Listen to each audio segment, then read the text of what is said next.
आप सभी को झारखंड नोटबुक चैनल में हार्दिक स्वागत है। आज के सेशन में हम लोग क्वेश्चन की शुरुआत करेंगे कल के दिए हुए अभ्यास प्रश्न के साथ। कल आपसे पूछा गया था कि निम्नलिखित में से किस राशि का मात्रक नहीं है। ये आपको होमवर्क में दिया गया था। बहुत को इसका आंसर किया है और बहुत को इसका आंसर नहीं दिया है। इसमें आपको 4 ऑप्शन दिया गया था कि आपको बताना था कि कौन सा ऐसा फिजिकल क्वांटिटी, ऐसा राशि है जिसका कोई भी यूनिट यानी कि कोई भी मात्रक नहीं है, यूनिट लेस है। जिसमें से आपका ऑप्शन में क्या क्या था? प्रतिबल था, विकृति था, बल यानी कि फोर्स, एंड दाब यानी कि प्रेशर। तो हम लोग सभी जानते हैं कि जो बल का ऐसा यूनिट होता है क्या होता है? न्यूटन होता है।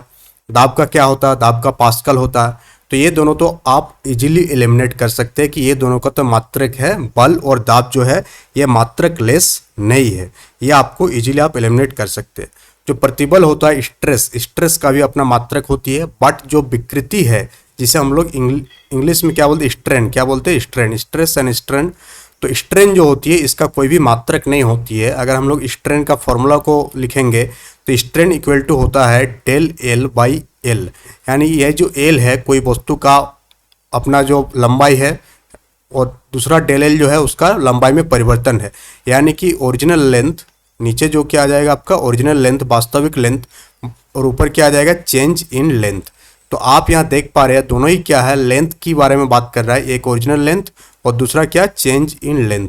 तो दोनों का ही जो यूनिट होगा, मान लेते हैं कि कोई लेंथ है मीटर में दिया हुआ है, तो चेंज इन लेंथ जो होगा वो भी मीटर में ही होगा और ओरिजिनल लेंथ भी मीटर में ही है, दोनों ही कट जाएगा। तो इस प्रकार से हम लोग कह सकते हैं कि जो स्ट्रेन है, जो विकृति है, इसका कोई भी मात्रक नहीं होती है। तो ये क्वेश्चन आपको समझ में आ गया। तो चलिए आज हम लोग सेशन की शुरुआत करते हैं। बहुत ही बेहतरीन सेशन होने वाली है आप लोगों के लिए। जितने भी एग्जाम्स आने वाली है जेएसएससी के लिए, जिसमें साइंस पूछा जाएगा, बहुत ही इंपॉर्टेंट है। साथ ही आप अगर जेपीएससी या कोई भी स्टेट पीसीएस का तैयारी कर रहे हैं तो उसके लिए भी इंपॉर्टेंट है, क्योंकि आप देख पा रहे होंगे जितने भी क्वेश्चन लिया गया है ये सारे प्रीवियस ईयर क्वेश्चन है। तो यहाँ से क्वेश्चन रिपीट होने के चांसेस ज़्यादा है और इसी प्रकार के क्वेश्चन आपके हर एग्जाम में पूछा जाता है। तो चैनल में अगर न्यू है तो चैनल को ज्वाइन कर लीजिएगा फॉर बेटर प्रिपरेशन। तो लेट्स स्टार्ट दिस सेशन। आज का सेशन का जो पहला क्वेश्चन है वो 2 सूची दिया गया है आपको। सूची 1 से सूची 2 को आपको मेल करना है। पहला में आपको यूनिट दिया गया है और दूसरा में उसका फिजिकल जो मात्रा है वो दिया गया है। पहला है आपका वाट, सेकंड में नॉट, थर्ड में है नॉटिकल माइल और डी में है कैलोरी। और उसके उल्टा में क्या दिया हुआ है? उष्मा, नौ संचालन, समुद्री जहाज की गति और शक्ति। इस प्रकार से जब भी आपका कूट वाला प्रश्न दिया रहेगा जहां पर आपको मैच करने के लिए बोलेगा, क्या बोलेगा? मैच करने के लिए, तो आप कोशिश करेंगे पता करने के लिए जो आपको आता है। जैसे कि यहाँ से सबसे आसान जो है आप देख पा रहे होंगे, जो शक्ति वाला है, जो पावर का ऐसा यूनिट क्या होता है? वाट होता है। तो ये आपको आता है, यानी कि जो ए का क्या होगा? 4। तो फिर आप ऑप्शन में खोजेंगे कि कहाँ पर है ए का 4। तो आप यहाँ सी वाला कूट में देख पा रहे होंगे ए का 4 है। तो और फिर देखने की कोई ज़रूरत नहीं है। अगर आप श्योर है कि शक्ति का जो ऐसा ही मात्रक है, ऐसा यूनिट है, वो क्या है? वाट है, तो ए का 4 हो जाएगा। उसी प्रकार से बी जो नॉट है, नॉट से क्या मापा जाता है? जो समुद्री जहाज होती है, जो शिप होती है, उसका गति को मापा जाता है। तो बी का क्या हो जाएगा? आपका 3। बी का क्या हो जाएगा? आपका 3 हो जाएगा। तो यहाँ से आपका क्लियर हो गया कि बी का क्या हो जाएगा? 3 हो जाएगा। ठीक है, आगे हम लोग और देखेंगे। और फिर आपका नॉटिकल माइल है सी। तो नॉटिकल माइल का भी यूज किया जाता है, समुद्री जहाज में किया जाता है, बट नौ संचालन में। किसमें? नौ संचालन में। तो नॉटिकल माइल किसका हो जाएगा? नौ संचालन का हो जाएगा। और उष्मा का क्या होता है? कैलोरी होता है, यानी कि डी का 1। तो इस प्रकार से जो ऑप्शन नंबर सी है वो आपका सही उत्तर हो जाएगा। तो ये आपको क्लियर हो गया। 28 नंबर। इस प्रकार के कूट वाले बहुत सारे प्रश्न जो है, ये जो यूनिट वाला चैप्टर है, यहाँ से बार बार पूछा जाता है। तो आप एग्जाम के लिए ध्यान रखेंगे कि यहाँ से सिर्फ आपका एक क्वेश्चन का तैयारी नहीं हो रहा, आपको ये पांचों का यूनिट भी पता हो जा रही है कि किसका क्या यूनिट है। इससे पहले हम लोग 2 क्लासेस में और भी डिटेल्स क्वेश्चन के बारे में बात की है, 1 से लेकर के 26 तक। उन सारे सेशन को आप देख लेंगे तो आपको और बेहतर होगा समझने में। तो यहाँ पर आप देखेंगे कि सुमेल कीजिए पूछा गया आपसे, और आपको कूट दिया गया है। तो यहाँ जूल है, एम्पियर है, वाट है, बोल्ट और कैलोरी है। इसके साथ साथ क्या लिखा हुआ? धारा, सामर्थ्य, कार्य, विभवांतर और उष्मा। तो यहाँ से भी आप आसानी से कर सकते हैं। सबसे बेसिक उपाय जो पहले हम बताए कि आपको क्या करना है, सबसे पहले आपको कोई एक का पता होनी चाहिए आपको। जैसे कि यहाँ पर सबसे आसान आपको पता होगी विद्युत धारा। विद्युत धारा का ऐसा यूनिट क्या होती है? एम्पियर। तो उसको आप मिलान कर लेंगे। तो 1 का क्या है? बी का क्या है? 1। तो आप यहाँ फाइंड करेंगे कि बी का 1 कहाँ पर है। तो आप यहाँ देखेंगे कि बी का 1 इस जगह पर है, यानी कि ऑप्शन नंबर ए। बाकी कहीं पर है बी का 1, नहीं है, आप यहाँ कंफर्म है कि धारा का क्या होती है, एम्पियर होती है, तो आप इसको टिक मार सकते हैं इजीली अगर आप समय बचाना चाहते हैं। बट फिर भी आप एक दो और को चेक कर लेंगे तो बेहतर होगा। जैसे जूल, जूल का क्या हो जाएगा, तो कार्य का ऐसा यूनिट क्या होती है, कार्य का ऐसा यूनिट क्या होती है, जूल होती है, तो आपका हो जाएगा 1/3, क्या हो जाएगा 1/3। तो यहाँ से आपका 1/3 भी मैच हो गया। फिर आपका जो वाट है, वाट किसका होती है, सामर्थ्य का यानी पावर का, तो वाट हो जाएगा C/2, तो यहाँ से C/2 हो गया आपका। फिर वोल्ट का, तो जो वोल्टेज डिफरेंस होती है, विभवांतर होती है, उसे हम लोग क्या कहते हैं, वोल्ट, उसका ऐसा यूनिट होती है। तो विभवांतर का ऐसा यूनिट क्या हो गया, वोल्ट। और उष्मा का कैलोरी, ये आपको पता है। तो इस प्रकार से कूट वाला प्रश्न को आपको हल करना है।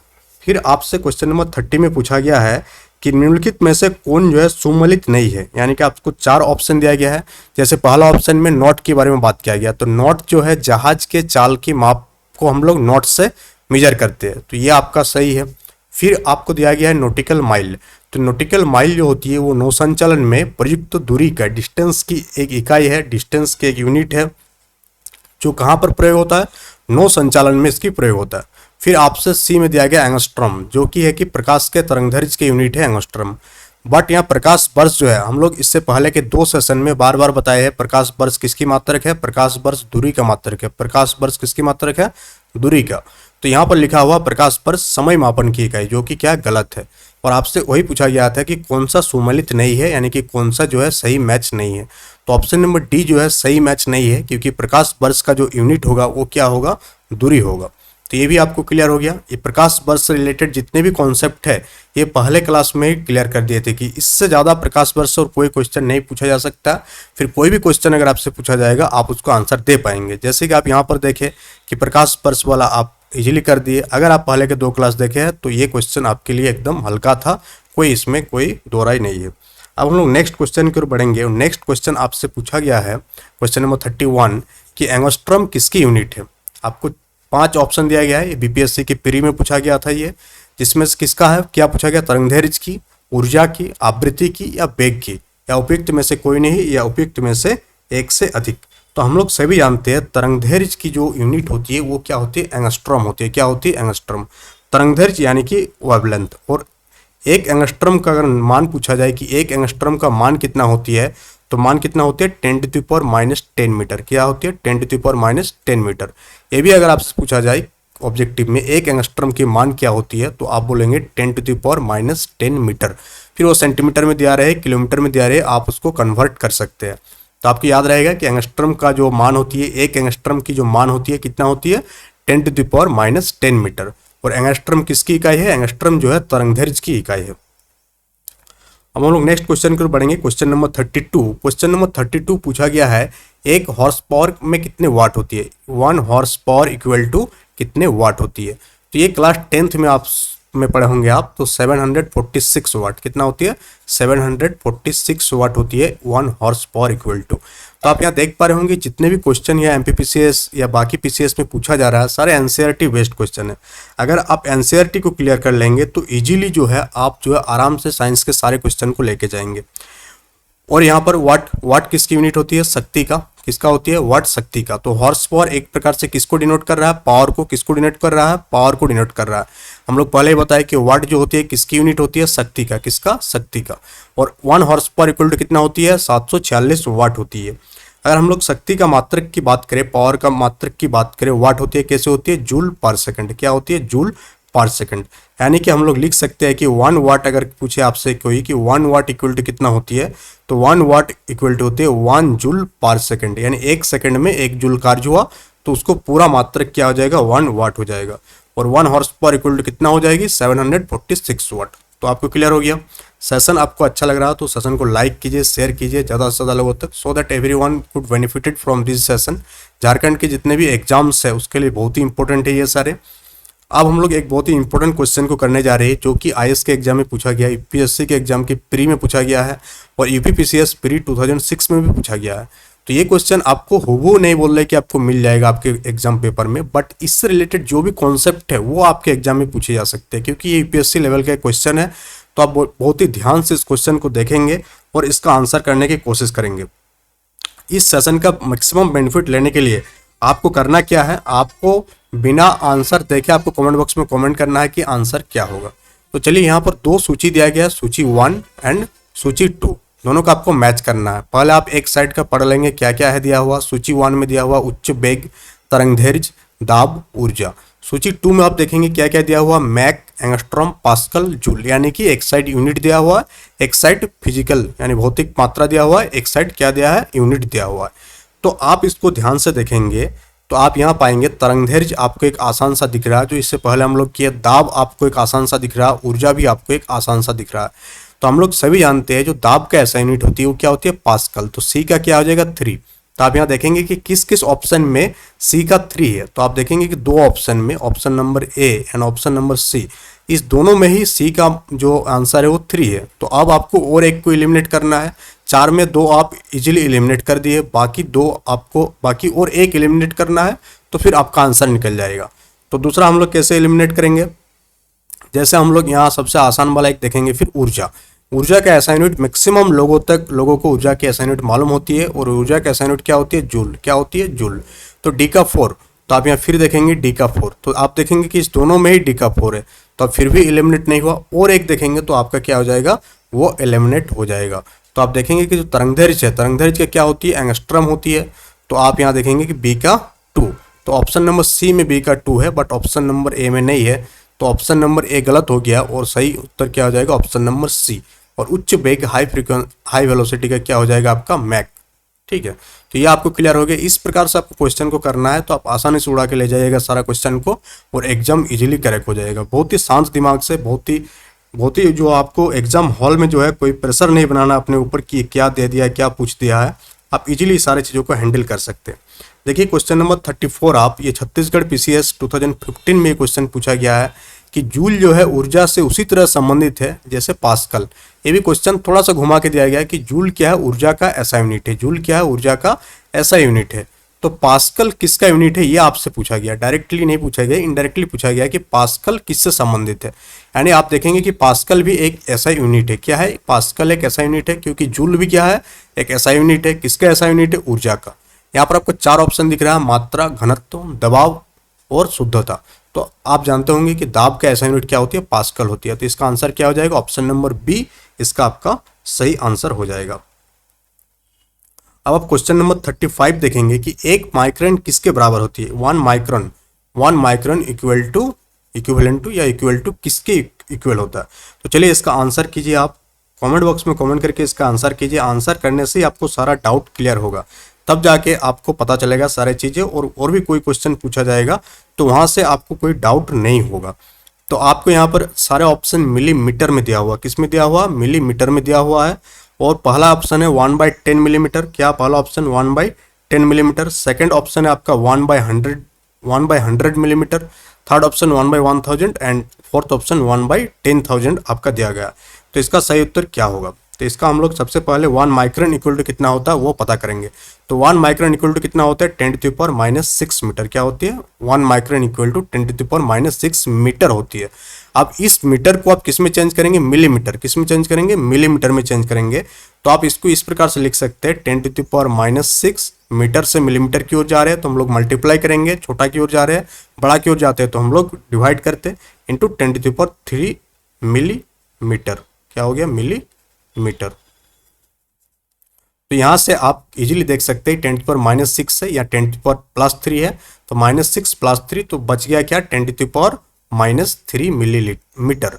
तो इस प्रकार से इसका उत्तर क्या हो जाएगा, ऑप्शन नंबर सी, यानी 1 माइक्रोन इक्वल टू क्या हो जाएगा, 1/1000 मिलीमीटर। कैसे हुआ, 1 माइक्रोन इक्वल टू 10⁻⁻6 मीटर, और मीटर टू हम लोग मिलीमीटर में कन्वर्ट किए तो किससे गुना किए, -10⁻³ से गुना किए। हम लोग नेक्स्ट क्वेश्चन को बढ़ेंगे। क्वेश्चन नंबर 36 उसी टाइप से है, बट यहाँ पर मात्रा को आपको चेंज कर दिया गया है। वहाँ मीटर मिलीमीटर में बात किए थे, यहाँ आपका सेंटीमीटर दिया हुआ है, मीटर दिया हुआ, मिलीमीटर दिया है। 4 ऑप्शन आपको दिया गया है। यूपीपीसीएस में पूछा गया प्रश्न है ये, क्या पूछा गया है, पहला ऑप्शन है 10⁻⁻6 सेंटीमीटर। जबकि हम क्या बोले थे कि 1 माइक्रोन इक्वल टू कितना होती है, 1 माइक्रोन इक्वल टू होते हैं 10⁻⁻6 मीटर होती है, ना कि सेंटीमीटर। तो ये ऑप्शन आप इजीली एलिमिनेट कर दीजिए, इस ऑप्शन को आप हटा दीजिए। फिर 1 मिलीमीटर के बराबर तो नहीं होता, ये इजीली सब समझ सकता है। और टी भी 1 मीटर के बराबर भी नहीं होता, तो क्या हो जाएगा 10⁻⁻4 सेंटीमीटर। कैसे होगा, 10⁻⁻6 मीटर, मीटर से हम लोग सेंटीमीटर की ओर जाएंगे तो किससे गुना करेंगे, 10⁻2 से गुना करेंगे, तो हम लोग क्या बच जाएगा, 10⁻⁻4 सेंटीमीटर बच जाएगा। तो क्वेश्चन नंबर 36 भी आप आसानी से कर लिए। अब क्वेश्चन नंबर 37 की ओर बढ़ेंगे, और ये भी क्या है, एक मैचिंग वाला क्वेश्चन है। 4 ऑप्शन दिया हुआ है, आपको मैच करना है, मैच नहीं करना, आपको बताना है कि कौन सा सुमेलित नहीं है। क्या पूछा गया, कौन सा सुमेलित नहीं है। तो चलिए एक एक करके हम लोग हटाएंगे तो आपको ये क्लियर हो जाएगा कौन सा सुमेलित नहीं है। सबसे पहले आप देखेंगे डेसिबल। डेसिबल जो है, डेसिबल क्या है, किसका मात्रक है, ध्वनि की प्रबलता, यानी साउंड का जो प्रबलता है उसको मापने की एक यूनिट है, तो ये एकदम सही है। हॉर्स पावर, हॉर्स पावर किसका है, पावर का। इससे थोड़ी देर पहले हम लोग बात किए कि हॉर्स पावर किसकी मात्रक है, शक्ति की, यानी कि पावर का। 1 हॉर्स पावर इक्वल टू कितना होती है, 746 वाट। कितना होती है, 746 वाट। और वाट किसका, शक्ति का।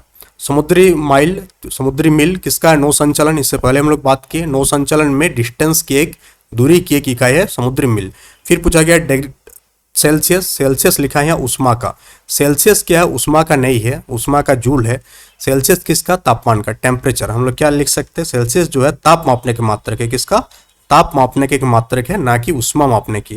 तो ये जो है ये आपका सुमेलित सही नहीं है, तो ऑप्शन नंबर डी इसका सही उत्तर हो जाएगा कि सेल्सियस जो है उष्मा की इकाई नहीं है, किसका है, ताप मापने की एक इकाई है। ये क्वेश्चन आप देख रहे होंगे यूपीपीसीएस में 2 बार पूछा गया है। तो ये सारे क्वेश्चन बहुत ही इंपॉर्टेंट हो जाती है आपके आने वाले एग्जाम्स के लिए। फिर पूछा गया है कि निम्नलिखित में से कौन सी एक उष्मा की इकाई नहीं है, इनमें से कौन एक जो है उष्मा का इकाई नहीं है। तो उष्मा क्या है, अगर आपसे कोई पूछे कि उष्मा, व्हाट इज उष्मा, या उष्मा क्या है, तो उष्मा एक प्रकार की एनर्जी है। क्या है, एक प्रकार की ऊर्जा है। ये आप ध्यान रखिएगा कि उष्मा एक प्रकार की क्या है, ऊर्जा है, जो पदार्थ में ताप के अंतर को डिनोट करता है। क्या कहते हैं, कोई भी पदार्थ में ताप के अंतर को व्यक्त करता है, तो उसे हम लोग क्या कहते हैं, उष्मा कहते हैं। और कौन सा इकाई नहीं है उष्मा का, ये पूछा गया है आपसे। तो आप यहाँ देख पा रहे होंगे कैलोरी उष्मा का मात्रक है, जूल भी है, किलो कैलोरी है, बट वाट नहीं है। वाट किसका है, शक्ति का। वाट किसका है, पावर का, ना कि उष्मा का। इसका सही उत्तर क्या आ जाएगा, ऑप्शन नंबर डी इसका सही उत्तर हो जाएगा। और ये एमपीपीसीएस 2016 में ये पूछा गया है। आप क्वेश्चन नंबर 40 की ओर जाएंगे, और 40 का आंसर आप लोग कमेंट बॉक्स में कमेंट करके देंगे, और फिर हम लोग आगे आने वाले सेशंस में इससे आगे कंटिन्यू करेंगे। इसमें पूछा गया है कि 1 किलोमीटर दूरी का तात्पर्य है, यानी 1 किलोमीटर इक्वल टू क्या होती है, ये आपसे पूछा गया है। 4 ऑप्शन है आपके पास, 100 metre, 1000 metre, 1000 centimetre and 100 centimetre. तो चलिए इसका उत्तर आप लोग कमेंट बॉक्स में कमेंट करके देंगे। और सेशन कैसा लगा, सेशन के बारे में फीडबैक आप जरूर दीजिएगा, फीडबैक इज इंपॉर्टेंट। और बाकी सेशन को लाइक कीजिएगा, शेयर कीजिएगा, सो दैट एक मोटिवेशन मिले हर दिन वीडियो बनाने का। अगर लाइक शेयर नहीं होगा, ज़्यादा से ज़्यादा व्यू नहीं आएगी, तो फिर वो जो मोटिवेशन है वो डाउन हो जाती है, कि फिर वीडियो बनाने का कोई मतलब नहीं होता। क्योंकि आप देख पा रहे होंगे कि झारखंड का जितने भी चैनल्स है, आपको इतने तरीके से, इतने बढ़िया से आप नहीं क्वेश्चन आप देख नहीं पा रहे होंगे, क्योंकि आपको एक सही दिशा में मेहनत होगा तो ही जाकर आप एग्जाम को करेक्ट कर सकते हैं, वरना कोई और आपका जॉब को ले जाएगा। तो सही दिशा में पढ़ने के वही सही तरीका होता है कि प्रीवियस ईयर क्वेश्चन बहुत ही इंपॉर्टेंट होती है, क्योंकि एक्सपर्ट लोग इस क्वेश्चन को फ्रेम किया हुआ रहते हैं। इसका ऑप्शन इंपॉर्टेंट होती है, उस ऑप्शन से हम लोग नए नए क्वेश्चन बना सकते हैं। तो इस प्रकार की जितने भी चीज़ें आप देख पा रहे होंगे, ये सिर्फ और सिर्फ प्रीवियस ईयर क्वेश्चन के थ्रू देख पाएंगे। इसके अलावा अगर कोई और सब्जेक्ट के आपका प्रीवियस ईयर क्वेश्चन चाहिए तो आप कमेंट बॉक्स में कमेंट करेंगे, उस सब्जेक्ट का भी वीडियो जो है आपको रेगुलर मिलती रहेगी। That's all for today, thank you.